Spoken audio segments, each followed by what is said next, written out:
காமவல்லி செவிகளை காக்க சுந்தரவல்லி செவிமட காக்க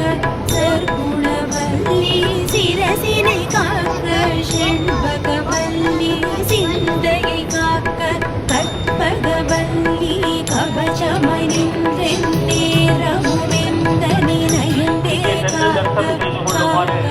காக்க என் தேகம் முழுதும் காக்க காக்க கற்பக